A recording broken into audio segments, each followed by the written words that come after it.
I was so upset when I went to the eye doctor and I found out I had blepharitis, a condition where my eyelids were inflamed and it was something that could not be cured. As a makeup lover, this was my nightmare. Luckily, I did not give up.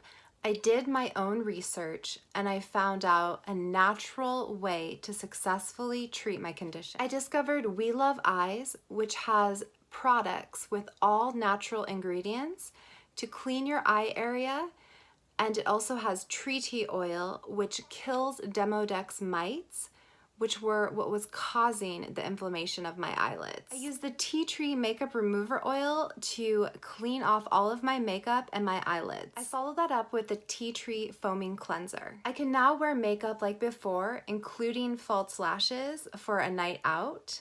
So give We Love Eyes a try and get your eyelid inflammation under control.